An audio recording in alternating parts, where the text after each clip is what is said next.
Today's episode of Locked On Longhorns is brought to you by StatHero. StatHero is reshaping the way that you play fantasy sports. Dozens of house-based games to play daily, no sharks, no funky props, just your skill versus the lineups you choose. Sign up today at stathero.com/locked on. Longhorn Nation, it's the day we've been waiting for, the first day of spring practices, and we have four important storylines heading into this spring for you. We talk about those today. Bleacher Report made a list of their worst coaching hires of the last decade in college football, and unfortunately, two Longhorn coaches, one current and one former, made the list. We'll talk about that and a team we have not talked about enough on this podcast. I apologize for that. They're headed to the Sweet 16, the Texas women's basketball team. We end that today and make sure that we talk about the women's basketball team here on Locked On Longhorns. Happy Tuesday, Longhorn Nation. You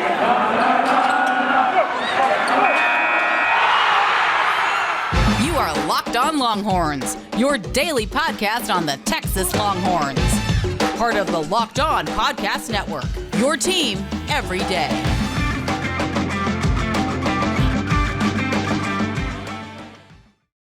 Welcome back to another edition of Locked On Longhorns, your daily number one source for all things Texas athletics, part of the Locked On Podcast Network, your team every day. I'm your host, Jonathan Davis, the voice of University of Texas football and basketball. Thank you, as always, for making Locked On Longhorns your first listen of the day. For my audio listeners, make sure you're subscribed on YouTube for exclusive content and to put a face behind the voice of your favorite podcast. Make sure you like us, rate us, review us, give us 5 stars. Anything less than that, I have to believe you're not listening hard enough.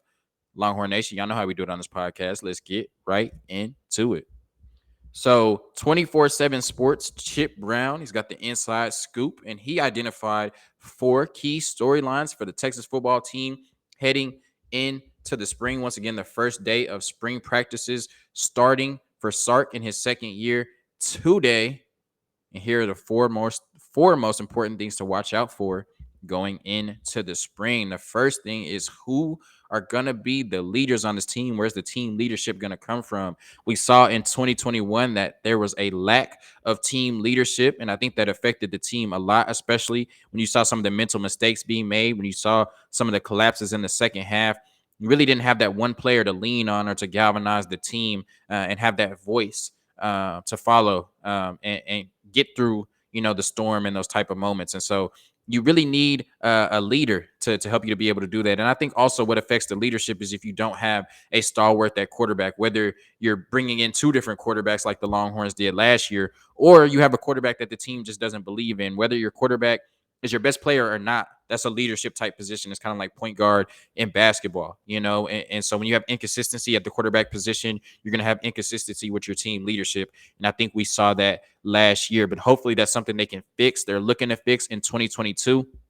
So Chip announced that 2 players that he's heard the most in terms of leadership that are taking on that role are Bijan Robinson and Roschon Johnson. Now, it's great to hear Bijan because he's obviously our best player on the team, and he's leading by example, and he's starting to lead a little bit more vocally. And I think if other players see your best player going hard in practice, going all out is the quote that he used, and then also leading vocally, that's only going to motivate them to want to do the same, to try to achieve the same amount of success as Bijan Robinson has. And then we know the sacrifices that Roschon Johnson has made in his time at the 40 acres, coming in as a quarterback prospect, changing to running back because of the need at the position. And so players know what he's willing to do for this football team, and it looks like they're following behind him as well. 3 other names that he's mentioned are Jake Majors on the offensive line. I think he's going to need to be a leader on this football team, as well as a leader for all of those highly touted offensive line prospects that were brought in the 2022 class. And so it's good to see his name on there, as well as Xavier Worthy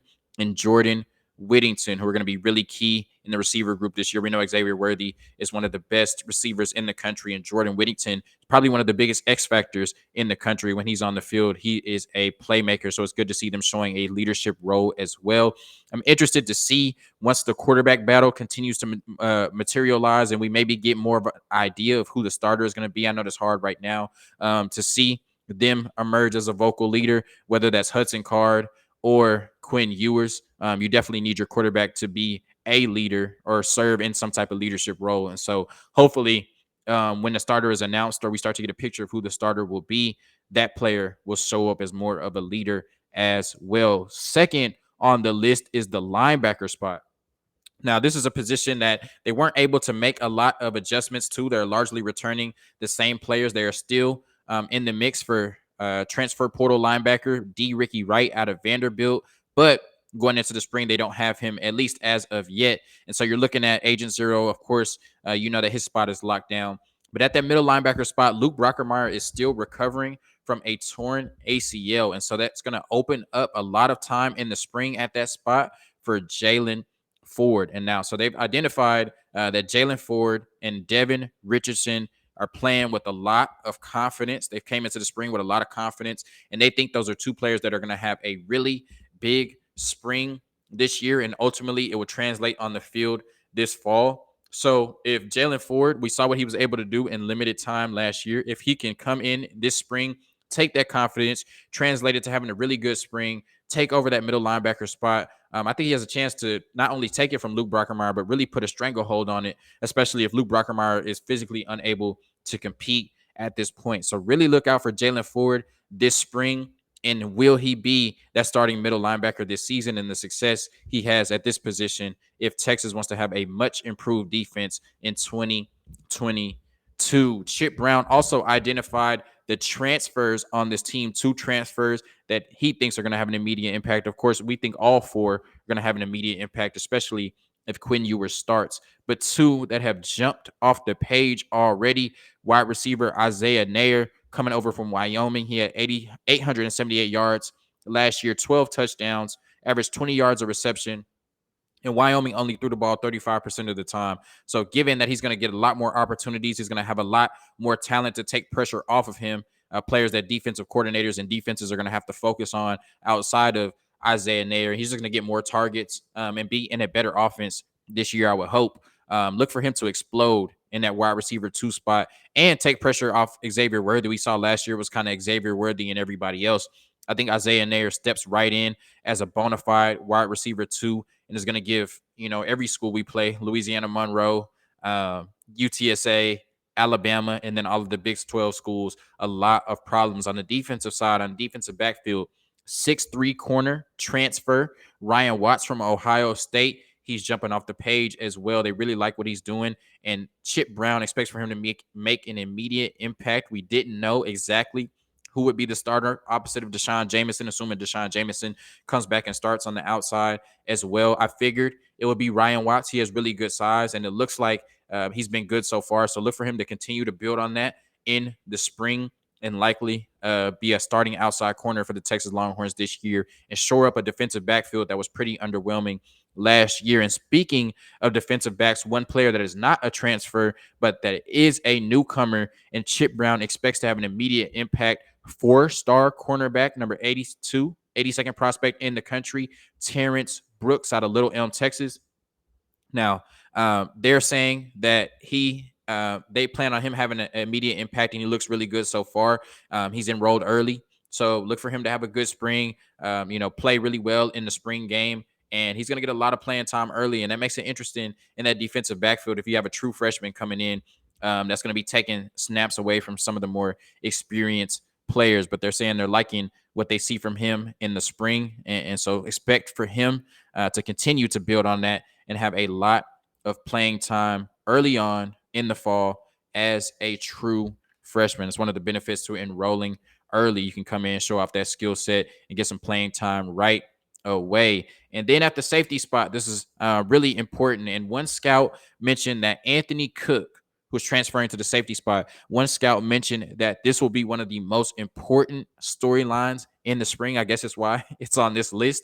But they identified that his football IQ, his football acumen is one of the biggest reasons why they wanted to move him to safety. Of course, you lost Brennan Schooler last year to graduation, and then BJ Foster transferred to Sam Houston State. And while they weren't, the best safeties in the world, they did bring a lot of experience, which the Texas Longhorns football team does not have right now at the safety spot.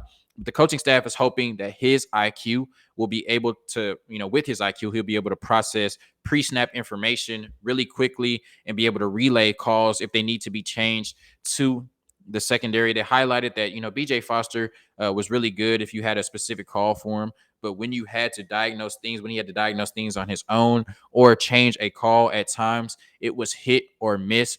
And so they're looking for improved safety play. And that starts by moving Anthony Cook to safety. They have a lot of confidence in him. And when you look at good defenses across the board, typically they're going to have good safety play, competent safety play. And so they think that's one of the biggest keys to the Texas Longhorns defense being much improved is Anthony Cook not only moving to safety, but having the type of season that they envision him having this year. So keep an eye out on Anthony Cook and what he's doing at that safety spot in the spring, because it's going to be vital for the Texas Longhorns football team if they want to compete for a Big 12 championship and possibly make it to their first college football playoff. Bleacher Report released a list of the most worst hires of the last decade in terms of coaching hires.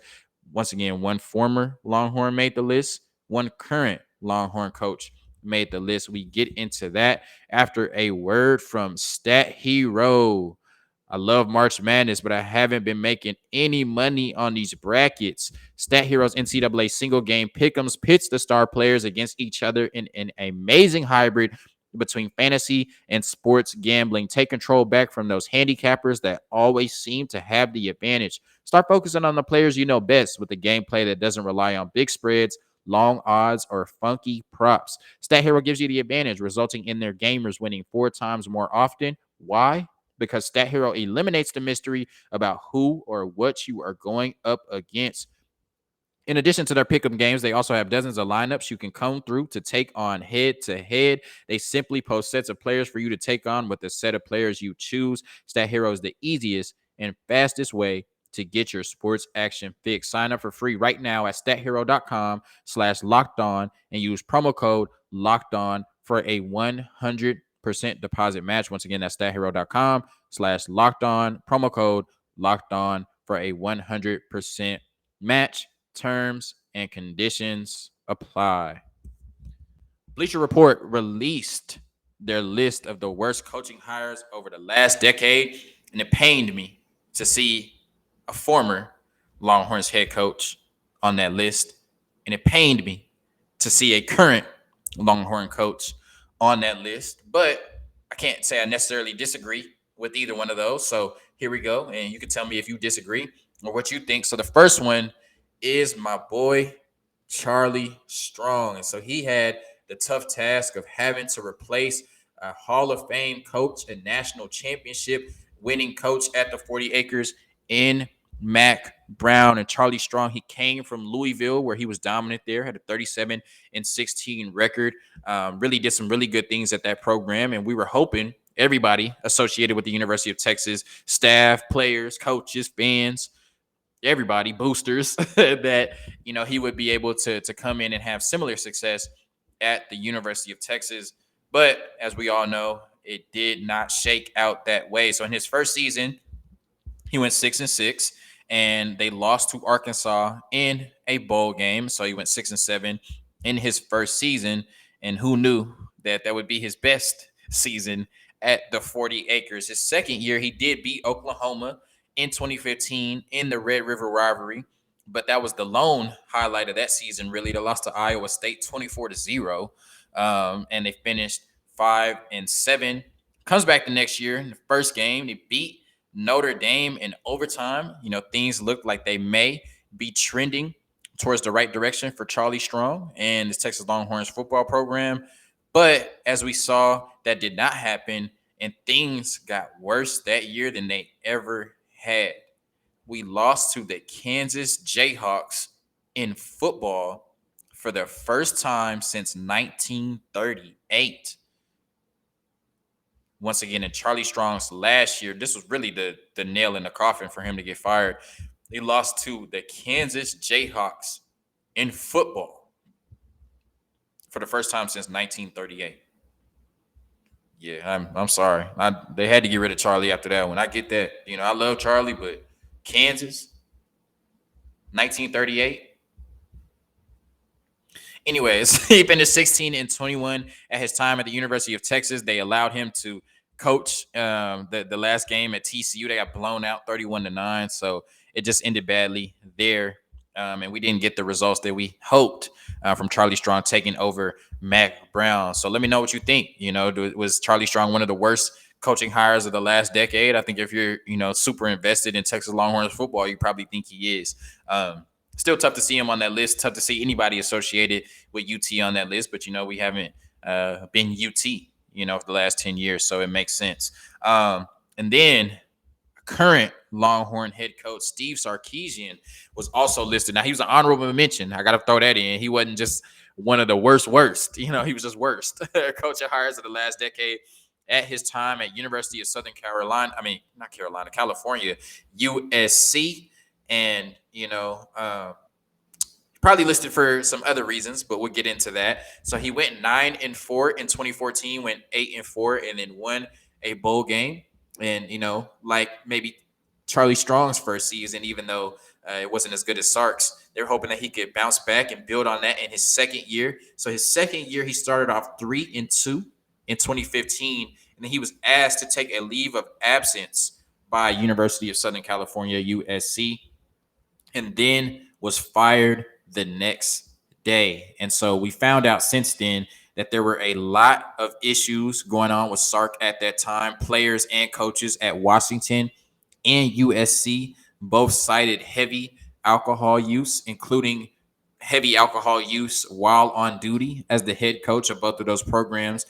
They mentioned times where he was noticeably under the influence of alcohol in huddles, at meetings, after games.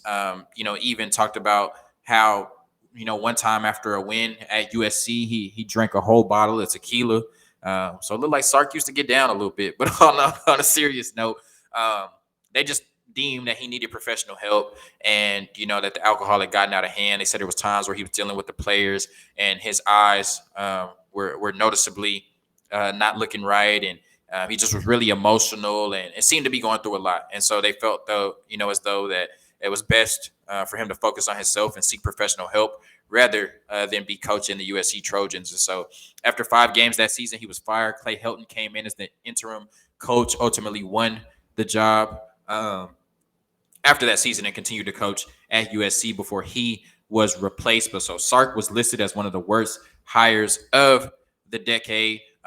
Not really, for his inability to coach and win games at USC, but for his inability to just handle being the head coach at a program like that. And like I said, it just sounds like a lot was going on with Sark at that time. Thankfully, it seems like he has been able to move past those demons. We haven't heard anything throughout his time at the offensive coordinator at Alabama or throughout his time as the head coach at the 40 Acres, just about any alcohol use or him dealing with anything that affects his ability to coach on the field. So hopefully he's been able to move past that. And hopefully, if Bleacher Report makes a list of the best coaching hires of this decade, Sark will find his way on it. Coming up next, once again, a team that we have not talked about nearly enough on this podcast, your Texas women's basketball team. They are Sweet 16 bound. I make sure I give them some praise before we get out of here today. It's that time of year again as college basketball's tournament is finally upon us. From all the latest odds, contests, and player props, BetOnline.net is the #1 source for all of your sports betting needs and info. BetOnline remains the best spot for all of your sports scores, podcasts, and news this season. And it's not just basketball. BetOnline is your continued source for all your sport wagering information needs, including live betting and your favorite Vegas casino games. Head to the website today or use your mobile device to learn more about the trends and action. BetOnline, where the game starts. So while, we were anticipating, hopefully, the Texas Longhorns men's basketball team getting to the Sweet 16 by beating Purdue, which did not happen, our women's basketball team was getting the job done. They are balling, they are styling and profiling, and they are headed to the Sweet 16 after 2 consecutive wins in the NCAA tournament. In the first round, they took care of business against Fairfield, 70-52. And if that wasn't impressive enough, they came back in the second round against a Utah team and beat them 78-56, 2 straight double-digit wins in the NCAA tournament. They are rolling. They will face off this Friday in the Sweet 16 against LSU or Ohio State. By the time you hear this podcast, that game will have been decided. But I'm recording before that game takes place. So once again, whoever wins between Ohio State and LSU will be unlucky enough to face off against this very hot Texas basketball team, Texas women's basketball team, on Friday in the Sweet 16. And I remember Vic Schaefer really gained my respect this year when he came out and gave an impassioned speech about how he was disappointed in the university. He was disappointed in the fans. He was disappointed in the students that they weren't supporting one of the best basketball teams in the country with the Texas Longhorns. And I remember a lot of Mississippi State fans where Vic Schaefer previously coached in the comments and commenting on it, saying how they couldn't believe that people in Austin weren't coming out to support this team because they know of his acumen as a coach. Well, this team is 28-6. And, he said that he wanted people to come out and watch this basketball team. They're one of the best teams in the country. A top 10 basketball team that was down in the 50s or 60s, I think, in terms of attendance in women's college basketball. And so that's just not right. And I remember at the end of the season and the last basketball game at the Irwin Center, that he pledged $10,000 if we could get 10,000 fans to show up. I think 12,000 plus showed up, so good for them. I remember when the Texas football players went out and supported them and made sure that they were there. Jake Majors, Agent Zero, Quinn Ewers, and Xavier Worthy. So I want to give a big shout out to them for increasing awareness on the Texas women's basketball team. I know the university did an initiative where if you attended the Texas baseball game that day, then you got a free ticket to see the women's basketball game in Irwin Center. So they did a lot of things to make sure that this basketball team was getting the support and the adoration they deserve. And now they are 28-6 on the season, headed into the Sweet 16, led by point guard Rory Harmon, led by head coach, once again, Vic Schaefer, your Big 12 tournament champions. And they have a realistic shot to get to the national championship this year and win it, once again, playing Ohio State or LSU on Friday. This is one of the best teams in the country. They have a lot of will, a lot of skill, and a lot of grit.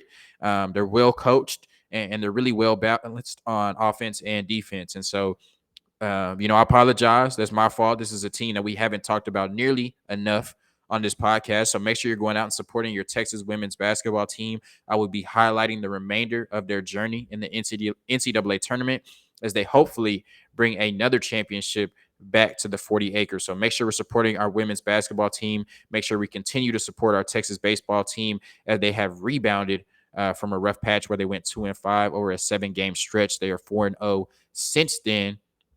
Make sure you're keeping up with all the latest happenings on your Texas football team as they enter spring practices and look to rebound from a 5-7 season, and keep up with your Texas men's basketball team, who will look to get past the Sweet 16 next year. Got some 5-star recruits coming in. Some players on this team will definitely be coming back. It remains to be seen who.